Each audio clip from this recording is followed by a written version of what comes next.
Chị không muốn cái gì em phải thế. vì chỉ bơ là gì đó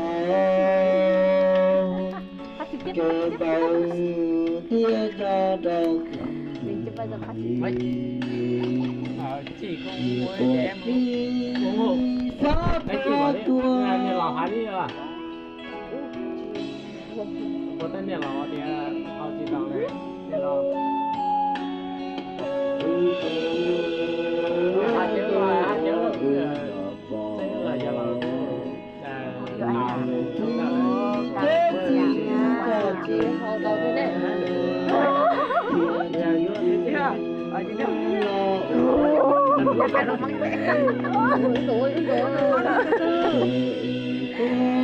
Chị thở mà đi đâu cái giờ cái à chị đâu chị bỏ chị nó nhặt cái là chị tháo chị già là em ơi chị là có phúc lâu đấy mau cầm đặt em nhớ chị thao à ôi cha đưa lại vậy cô đưa mày coi bây giờ toán là chị già toán là khỏi chị tờ rồi thế này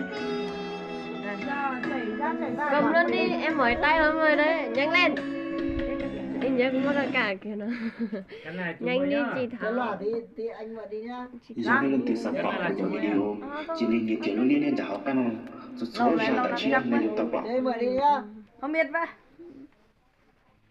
không có nhiều đâu Nhìn có nhiều.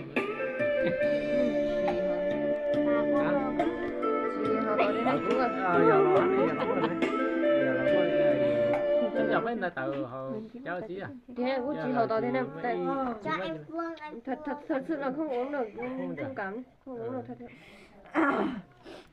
Mẹ quay lít ba lít. Ba không uống. Ba uống 2 chén, chị Hương và chị Dương mỗi người một. Chị Thảo giả vờ. Giả vờ á? Không giả vờ được. Cho mấy mỗi người một chén là tí chú đi. Chị Thảo mới phải là cao thủ. Uống giả vờ thôi đúng không? Được, giả vờ thôi rồi. Cần thiết chú ẩn đặt nguồn xuống. của anh. Giả vờ thôi. Xem nào, có ảnh cái gì đâu? Có ảnh cái gì đâu? Không biết đâu, không nhìn thấy đâu. Của chú đâu? Giả vờ thôi mà. Đây. Chú 2 ly rồi. Tha cho chú một mạng. Có đây. Tao hỏi lại. Làm cái gì không? Cuối. Vì lý giá các món được từ từ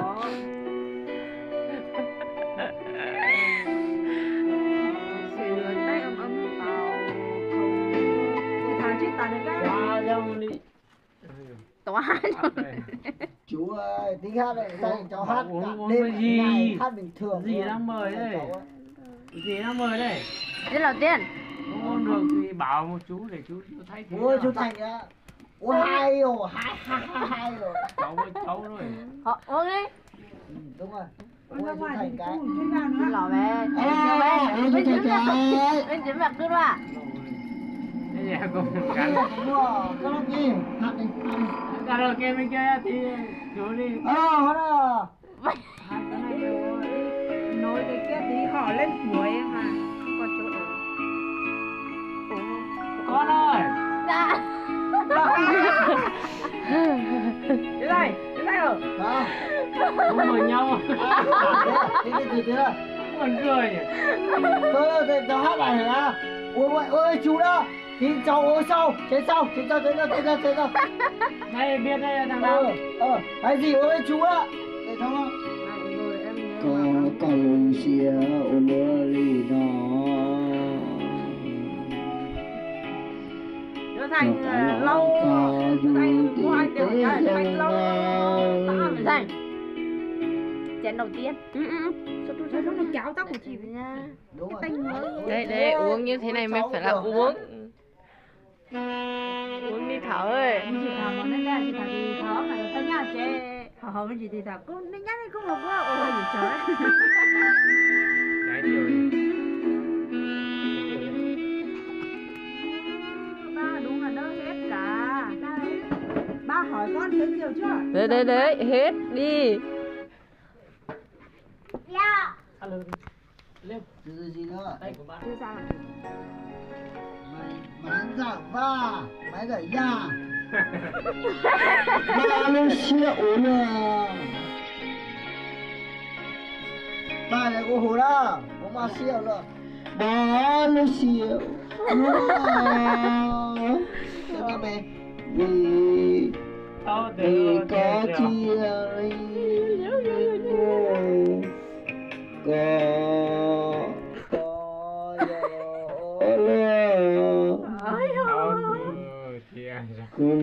có hậu bờ trà lũ có bờ trà trà ủa tía trâu có Vậy anh chị là các bạn. một tapi đó chưa thả Sẽ trong anh chị. Anh Tiền. Rồi từ tại biết là tí trong. có ngã sạc à rồi nó rất là ngã sạc à sạc con nữa. Ồ. Nói Nói nó đi hỏi nó. Có một cái dây của cho con là gì thảo cái dây nối này là chết rồi nè.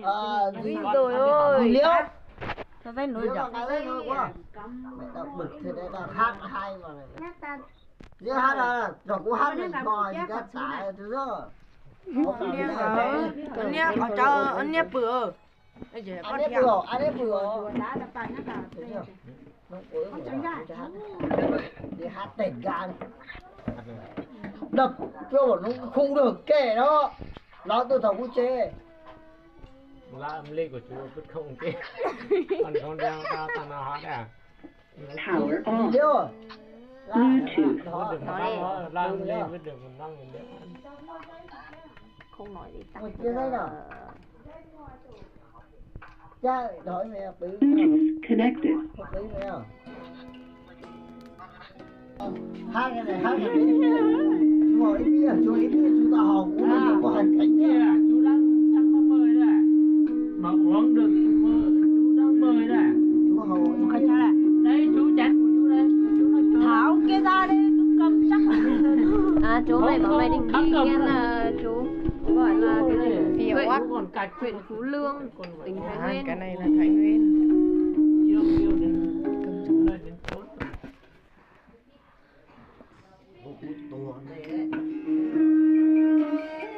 Còn đây. Đấy. Ui, nói cả dây sắt. cái này nhà mấy là của cháu đấy Nhà kia tên là thích đấy. Hả? xem ngay xem cái Ra đây. Nếu ngày mai tao không Ra lệnh à? nếu